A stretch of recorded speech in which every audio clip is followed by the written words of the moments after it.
Selamat malam semuanya. Malam ini saya tidak akan membawa cerita karangan. Saya membawa sebuah luka yang dititipkan oleh seorang wanita bernama Alena. Sebuah kisah yang membuktikan bahwa badai paling menghancurkan justru sering datang dari orang yang paling kita percayai sebagai tempat berteduh. Mari kita masuk ke dalam dunianya, ke dalam sebuah rumah yang semula ia kira adalah surga, namun ternyata hanya panggung sandiwara yang disusun rapi oleh pria yang ia panggil suami. Sebelum kita mulai, saya ingin tahu dari daerah manakah tempat tinggal Anda saat menonton video ini? Tuliskan di kolom komentar. Dan jangan lupa pula klik subscribe, like, dan tombol loncengnya agar Anda bisa mendapatkan update video terbaru saya. Ini dia kisahnya. Bandung sore itu terasa panas, namun bagi Alena, panas udara tak sebanding dengan debar jantungnya yang mulai tak menentu. Ia sedang melipat pakaian kecil milik ketiga anaknya saat matanya tertuju pada jaket Adrian yang tersampir di kursi kerja. Adrian adalah sosok pria idaman, arsitek sukses, religius, penyayang, dan ayah yang hampir tanpa celah. Tetapi beberapa minggu terakhir, ada sesuatu yang berubah. Bukan pertengkaran besar, melainkan jarak dingin yang tak terlihat namun terasa nyata. Adrian selalu pulang larut, ponselnya selalu terbalik, dan senyumnya tak lagi sampai ke mata. Alena mencoba menepis semua prasangka. Bukankah selama ini ia sudah menjadi istri yang setia? Ia bahkan meninggalkan karir kedokterannya demi membesarkan anak-anak dan melayani Adrian.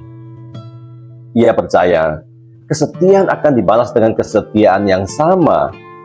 Namun sore itu kenyataan berkata lain. Sebuah seruk kecil jatuh dari saku jaket Adrian. Awalnya Alena mengira itu hanya seruk kopi atau bahan bangunan, tetapi tangannya langsung membeku. Itu adalah seruk pembelian perhiasan mewah dari butik terkenal di pusat kota. Tanggalnya 2 hari lalu saat Adrian mengaku sedang lembur di luar kota, dan perhiasan itu sebuah kalung berlian. Perlahan, Alena menyentuh lehernya sendiri yang kosong. Ia tidak pernah menerima kalung itu. Disitulah retakan pertama muncul. Dengan tangan gemetar, malam itu, Alena memberanikan diri membuka ponsel Adrian saat pria itu tertidur lelap. Dan di ponsel itu, Alena menemukan nerakanya sendiri.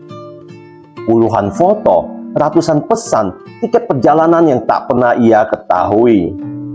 Ada wanita lain, namanya Bianca. Muda, cantik, dan penuh energi. Namun yang membuat dada Alena terasa sesak adalah fakta bahwa Adrian membawa Bianca ke Santorini, Yunani, tempat yang selama bertahun-tahun menjadi impian terbesar Alena. Mas, kalau nanti kita punya rezeki lebih, aku ingin melihat matahari terbenam di ia bersamamu. Begitu dulu Alena sering berkata. Dan Adrian selalu menjawab sambil mencium keningnya.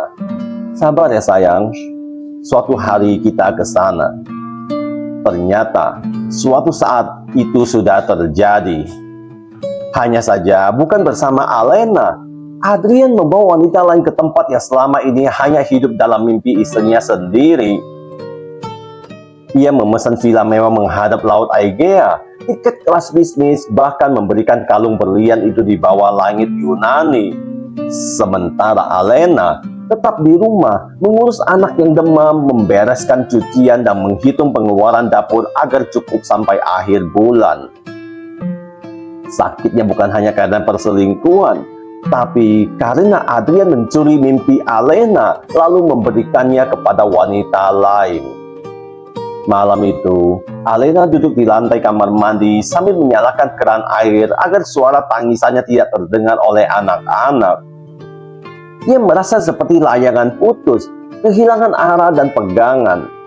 Di depan cermin, ia melihat wajahnya yang mulai lelah, mata sembab, dan hati yang hancur perlahan. "Kenapa, Mas?" bisiknya lirih. "Apa kurangnya pengabdianku sampai kamu tega membangun kebahagiaan di atas luka-lukaku?" Keesokan harinya, Adrian bersikap seolah tak terjadi apa-apa. ia masih mencium kening Alena sebelum berangkat kerja, masih bercanda dengan anak-anak di meja makan, dan semua itu terasa begitu menyakitkan. Bagaimana mungkin seseorang hidup dalam dua dunia sekaligus tanpa rasa bersalah? Bagaimana mungkin mulut yang selama ini mengucapkan cinta kepada Bianca juga mengatakan sayang kepada Alena di rumah yang sama? Dengan hati hancur namun pikiran mulai dingin, Alena mulai mengumpulkan semua bukti. Tangkapan layar, seluk perjalanan, foto-foto, hingga percakapan rahasia. Sedikit demi sedikit, ia sadar bahwa rumah tangga yang selama ini ia banggakan ternyata hanya bangunan indah tanpa kejujuran di dalamnya. Namun, luka terbesar datang belakangan. Alena menemukan fakta bahwa Adrian ternyata sudah menikah siri dengan Bianca di luar kota. Pernikahan itu terjadi saat Alena sedang hamil anak keempat mereka, bayi yang akhirnya tidak berhasil diselamatkan. Saat Alena berjuang antara hidup dan mati di rumah sakit karena kehilangan bayinya, Adrian justru sedang tertawa bahagia di pelukan wanita lain. Dunia Alena runtuh sepenuhnya. Tidak ada lagi harapan, tidak ada lagi alasan untuk memaafkan. Ia sadar dirinya bukan lagi prioritas dalam hidup Adrian. Ia hanya dipertahankan sebagai simbol keluarga sempurna dan tempat pulang saat pria itu lelah bermain di luar. Padahal Alena bukan tempat singgah, ia manusia yang punya harga diri. Di atas loteng, terlihat pemandangan yang sangat menyayat hati. Alena berdiri di balkon rumahnya memandang langit Bandung yang mulai gelap. Di tengah tangannya, ponsel itu masih menampilkan foto Adrian dan Bianca berpelukan di depan gereja biru Santorini. Alena menarik napas panjang, memejamkan mata lalu berbisik dalam hati, "Talinya sudah putus, Mas. Dan kali ini aku tidak akan jatuh tanpa perlawanan."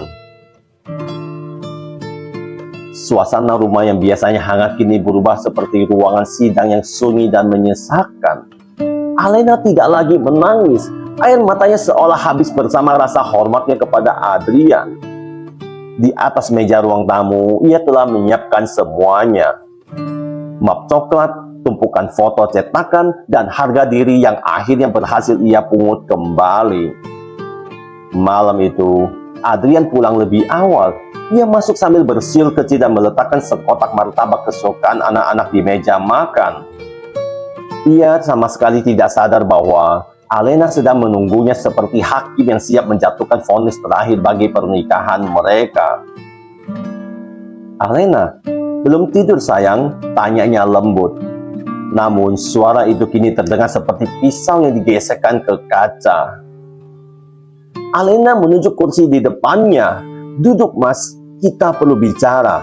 Bukan sebagai suami istri, tetapi sebagai dua orang dewasa yang harus mengakhiri kebohongan."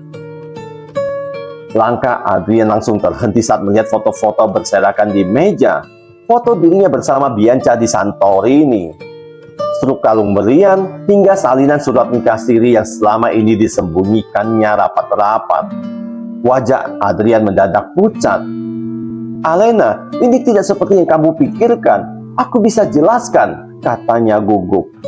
Alena mengangkat tangan menghentikannya. "Jangan, Mas. Jangan tambah lagi kebohongan untuk mengotori telingaku. Aku sudah tahu semuanya. Tentang Bianca, tentang Santorini, tentang semua mimpi yang seharusnya menjadi milikku, tapi malah kamu berikan kepada wanita lain." Suaranya datar, tetapi setiap kata-katanya terasa tajam. "Kamu tahu apa yang paling menyakitkan?" lanjut Alena sambil menatap mata Adrian. "Saat aku kehilangan bayi kita di rumah sakit, saat aku menangis sendirian karena tubuhku gagal mempertahankan anak kita, kamu malah tertawa bahagia di Yunani bersama dia." Adrian tertunduk. Untuk pertama kalinya, pria yang selama ini terlihat sempurna itu tanpa rapuh. "Aku khilaf, Alena. Dia cuma pelarian. Kamu tetaplah rumahku. Kamu ibu anak-anakku," ucapnya lirih. Alena tertawa kecil namun getir. Rumah? Kamu tidak pernah menjadikanku rumah, Mas. Kamu menjadikanku tempat singgah saat lelah bermain di luar. Kalimat itu menghantam Adrian lebih keras daripada teriakan. Kesetiaan bukan soal tubuh yang pulang ke rumah setiap malam. Kesetiaan adalah hati yang tidak pernah berpindah, dan hatimu sudah pergi sejak lama.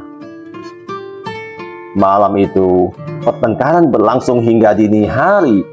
Adrian memohon, menangis, bahkan bersumpah akan meninggalkan Bianca.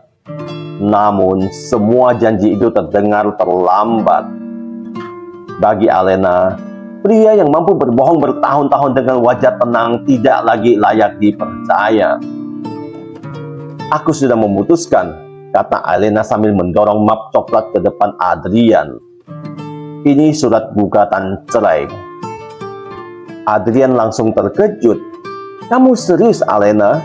Anak-anak butuh ayah. Apa kata keluarga nanti? Alena menatapnya tanpa gentar. Anak-anak butuh contoh pria yang jujur, bukan pria yang menyembunyikan pengkhianatan di balik citra keluarga sempurna. Ruangan pun kembali hening. Dan disitulah Alena berubah. Ia bukan lagi wanita rapuh yang merasa hidupnya hancur karena benang cintanya terputus. Ia mulai sadar bahwa dirinya bisa tetap terbang tanpa Adrian. Minggu-minggu berikutnya terasa berat. Tatapan kasihan dari tetangga, sidang perceraian yang melelahkan, hingga tangisan anak-anak yang merindukan ayah mereka. Tetapi setiap kali Alena merasa goyah, ia teringat foto Santorini itu. Foto yang menjadi pengingat betapa murahnya kesetiaan di mata Adrian. Dari situlah kekuatannya tumbuh. Alena kembali membuka buku-buku kedokterannya yang selama tersimpan berdebu. Ia mulai membangun karirnya lagi. Sedikit demi sedikit, ia ingin membuktikan bahwa menjadi wanita yang ditinggalkan bukanlah akhir kehidupan. Beberapa bulan kemudian, Alena berdiri di sebuah bandara Bandung bersama ketiga anaknya. Kali ini, ia berpergian bukan untuk mengejar pria, melainkan untuk menghadiahkan kebahagiaan bagi dirinya sendiri dan anak-anaknya. Sementara itu, kehidupan Adrian justru perlahan runtuh. Bianca yang dulu terlihat sempurna ternyata hanya datang untuk kemewahan. Adrian kehilangan banyak hal sekaligus. Keluarganya, ketenangan hidupnya, dan rasa hormat dari anak-anaknya sendiri. Ia berkali-kali mencoba menghubungi Alena, namun Alena sudah menutup pintu masa lalunya rapat-rapat. Di ruang tunggu bandara, Alena mengeluarkan sebuah foto kecil dari dompetnya. Foto dirinya sendiri yang sedang tersenyum lepas. Lalu ia berbisik pelan, "Aku bukan layangan putus lagi, Mas. Aku Raja Wali. Aku terbang bukan karena benangmu, tapi karena kekuatanku sendiri." Ia melangkah masuk ke dalam pesawat tanpa menoleh ke belakang. Karena akhirnya Alena sadar, langit Bandung terasa jauh lebih indah ketika hidupnya tidak lagi dipenuhi dusta. Selamat malam, Adrian. Selamat menikmati sepi yang kamu ciptakan sendiri. Dan untuk Alena, terbanglah setinggi yang kamu mau. Jika kisah Alena malam ini menyentuh hati Anda, jadikan cerita ini sebagai pengingat bahwa harga diri dan ketulusan tidak boleh diinjak oleh pengkhianatan. Kadang, kehilangan seseorang justru menjadi jalan untuk menemukan kembali diri kita yang sesungguhnya.